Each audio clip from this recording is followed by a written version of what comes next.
During my seminary years, I had the privilege of serving for a summer under three of the most mission-driven pastors of my church body. Upon graduation, I was assigned to be a church planter in New England, and over the next 6 years, we started churches in 3 different states. And from there, I went to the University of Wisconsin-Madison to be a campus pastor. And the first thing I learned about change is you better look through the window of the people you're trying to lead through change, because most of my colleagues hadn't looked at ministry through the same window that I had. In the mid-1980s, the Wisconsin Synod asked me to be its first evangelism administrator. And we had some fun. It was a time of creating resources. We developed a series of schools of outreach, ran workshops all across the country, had a mass media ministry that coordinated radio, television, billboards, bumper stickers, and if you see a really old jalopy on the street of Milwaukee, you might still see a "Come to the Wells" bumper sticker. I borrowed a lot of ideas from everywhere, and this is the second thing I learned. It's kind of like giving a gift of clothes. Make sure you take the tag off first. A lot of the ideas I forgot to take the tag off of, and that can cost you. So evangelism is a little bit like motherhood and apple pie. Everybody's in favor of it. It's just not too many people were doing it. And so my church asked me to lead a 2-year spiritual renewal project on the assumption that if people knew their faith better, they might share it better. And here's another thing I learned, is you can paste evangelism or spiritual growth onto an existing congregation and nobody's going to get too upset, nor are they going to do much with it. But if you intend to change the actual culture or ethos of the church, that's when the pushback comes. So we created a church consulting ministry that Elton Stroh and Ron Hines developed over the years, served over 400 churches. And what I discovered then is that passive resistance can become aggressive opposition if you threaten the culture, the ethos of a congregation. So I learned a lot about leading change the hard way. I took some graduate courses and read a lot of books. I've watched over 100 congregations deal with the process of change, some successes, some failures. And I have marveled at how God makes transformational change happen through passionate and gifted leaders, both pastoral leaders and lay leaders. The thing is, though, that that kind of change is kind of spiritual serendipity. And so it doesn't lend itself well to formulas and principles. But I'm kind of a formulas and principle guy, so this is what I think about change. I think, first of all, that Christianity is all about change. Jesus Christ is the same yesterday and today and forever, but the words of Scripture are all about change. There's the status change words, like justification. Changes us from condemned, guilty, to righteous and forgiven. Words like redemption, the change from slave to free. From reconciliation, it's the change from enemies of God to the children of God.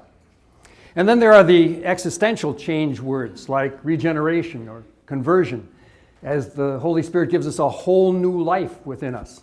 And then there's the ongoing change words like sanctification, transformation. That is what is the ongoing process of the Christian life. So Christianity is really all about change. I think the early church models change.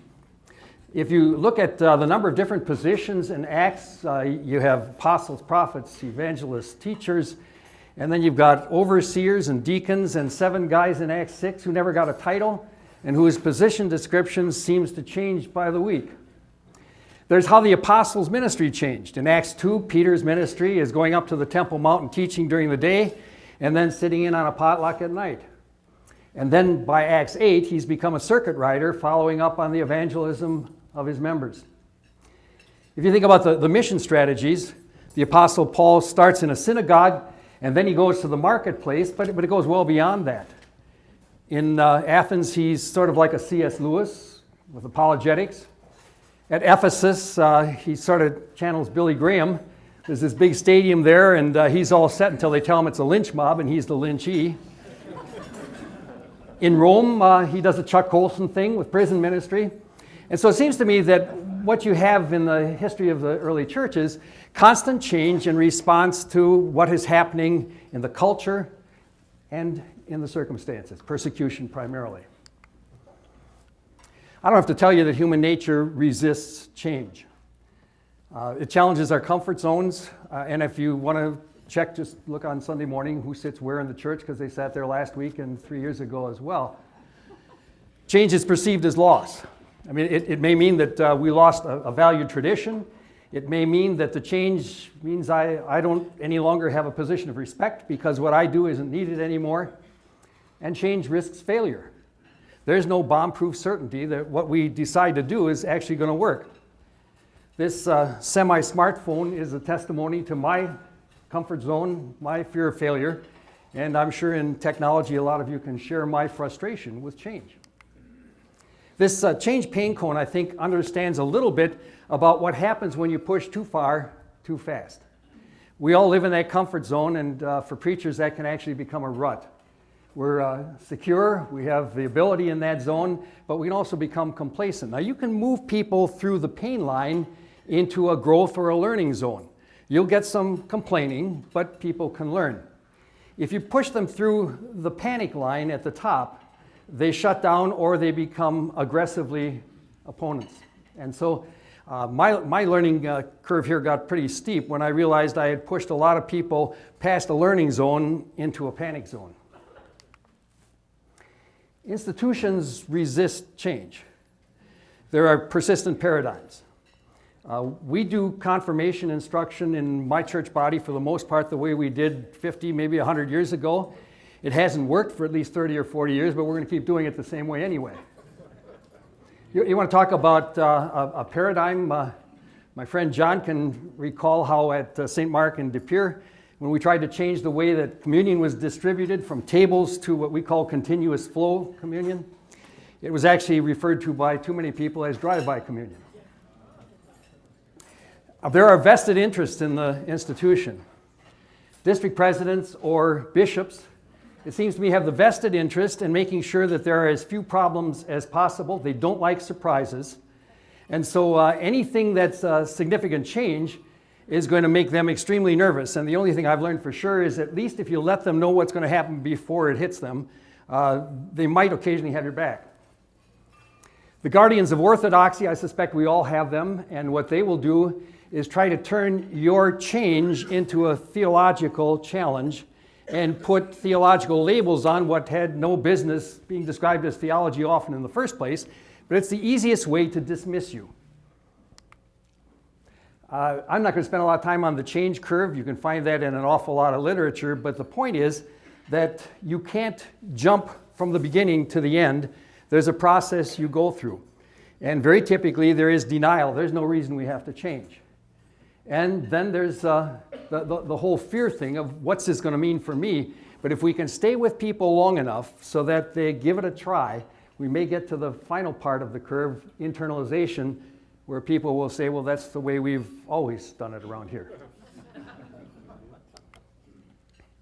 John Cotter is one of the leading authorities, I think, on leading change. He's at Harvard.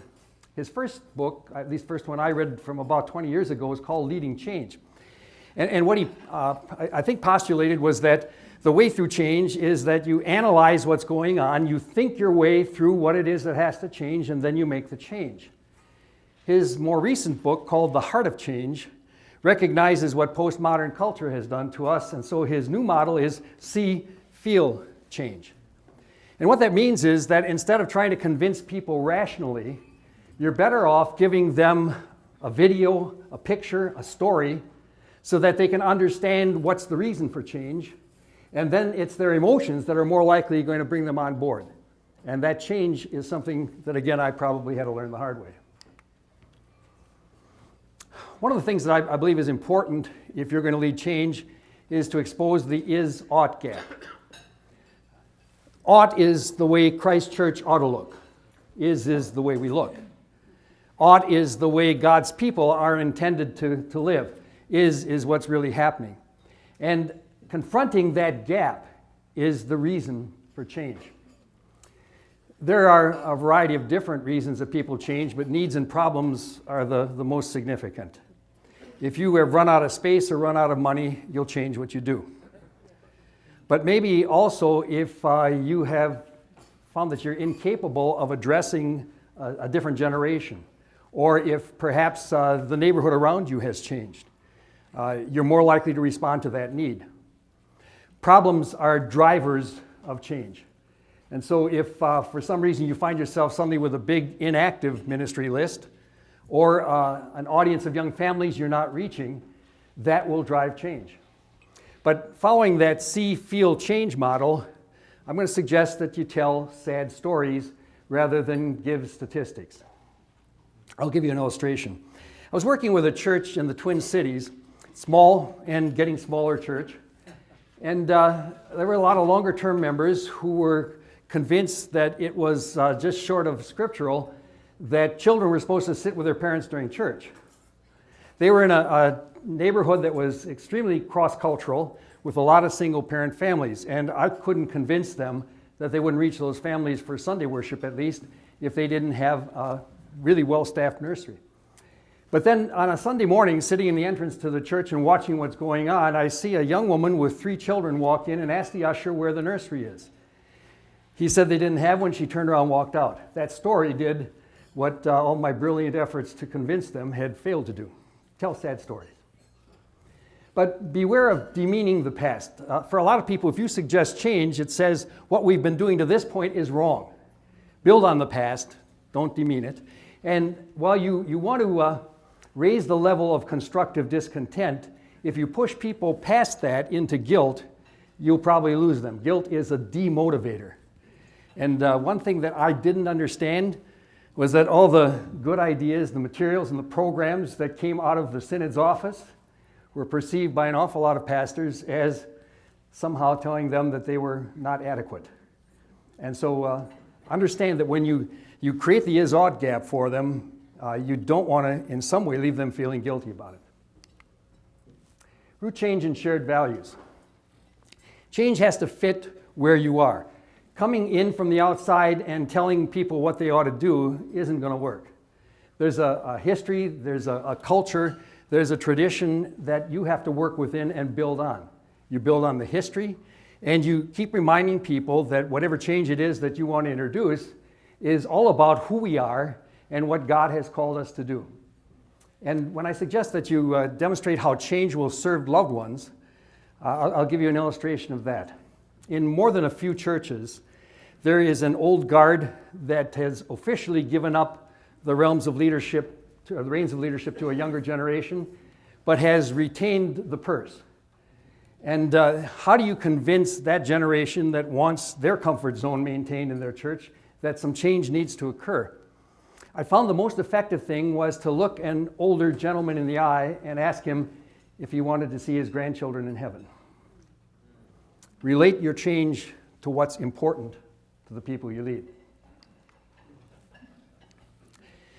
Obviously, to create change, you need a vision. My experience with a lot of especially declining churches is they operate out of their fears rather than their hopes. All you have to do is watch some of the attack ads we'll see over the next few weeks in the political arena, and you'll understand that the way to get elected is scare people to death. I think Adolf Hitler was really good at that. A change agent builds on the hopes of people and inspires them with hopes for their future. That vision should be clear and comprehensible. You've maybe heard the term an elevator speech. What can you communicate in the time you get on to the time you get off the elevator? In a written form, when I worked with churches, we would ask them to create a strategy alongside of the vision that might be several pages long, but if you couldn't capture the vision on a t-shirt, it probably wasn't going to have a whole lot of impact. So it has to be clear, but it also has to be comprehensible. If your vision doesn't solve existing problems or address existing needs or capitalize on current opportunities, why would anybody want to change? You should be able to demonstrate that with your vision. And then watch your language. A lot of rational or intellectual language isn't going to help. Paint pictures with words. Family is a good example of a word that's used a lot because it hits emotions. Another aspect of that is don't use foreign terminology. What I again learned the hard way is that there were some very good words that captured what needed to be said, but they came with labels, and pretty soon church growth became attached to what you intended to do, and it became a negative. So use language that people are familiar with. Creating a coalition of passionate and committed people is critical if you're going to get anything accomplished. And again, I think my failure was that I didn't realize that maybe district presidents had to be on board if anything was going to happen in their district. But there are in any congregation people who absolutely have to be on board or this isn't going to go anywhere. And I think what that means is that you have influencers and gatekeepers. I could sit at a meeting of your church and probably within a half hour know who it is that other people listen to. And I'd probably also know who's the keeper of the purse and is going to stop anything that costs too much money. And while it offends my sense of egalitarian equality, whatever, I think I'd take them out for lunch. And if I can't co-opt them, then I'm going to try to neutralize them, because these are the people who are going to either help you or hinder you in leading change. If you don't give people soak time, enough time to wrap their head and their heart around the change, they will become opponents simply because they don't understand. And I've discovered that it's important to listen to dissenters. First, because then I know what are the objections I'm going to have to answer. But then secondly, because it'll improve my strategy if they will show me the flaws in my current or original strategy. And look for easy early wins to convince people that something's happening. I was consulting with a church in southern Wisconsin a few years ago, and they had a really wonderful vision and strategy, and the people were sort of blah about it because they'd heard this kind of stuff before and nothing ever happened. What convinced them that this time was different is when the women's restroom was remodeled. And that sounds really crazy, right? Didn't take a whole lot of time or money, but that said, you're listening to us, and it looks like change is going to happen. I think it's important to anticipate resistance points, the things that if you don't have an answer for when the objection or question is raised is going to derail the change that you want to accomplish. Sometimes it's in the people on your staff because they suddenly realize that this is going to change so dramatically what they do or add to their workload that they become passive resistors. Sometimes it's in the facility. It's going to throw everything into upheaval if you add this program or whatever. So figure out ahead of time what are the resistance points. And then institutionalize change quickly. The principle of homeostasis is that everything goes back to the way it was. And you've seen that probably in a lot of efforts at change where it's tolerated initially and then finally people just wait you out and it goes back to the way it was. What that means then, I guess, is similar to what gets rewarded is what's important. What gets reported is what's important.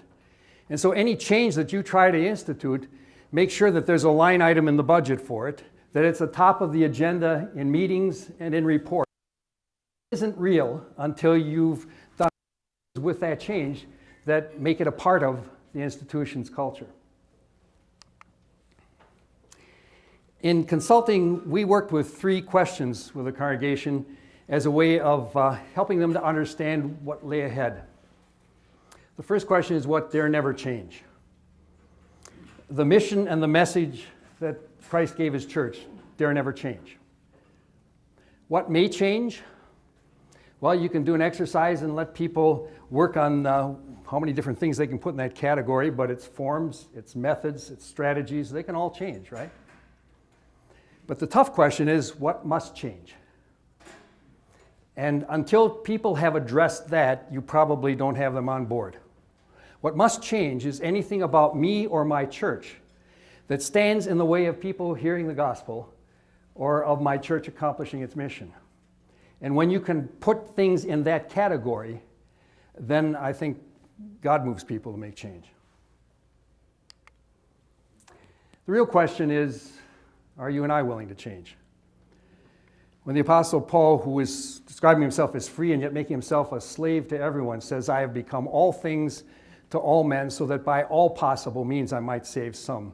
He's describing the call that our Lord gives to each of us, willing to change to meet the people that he has called us to serve.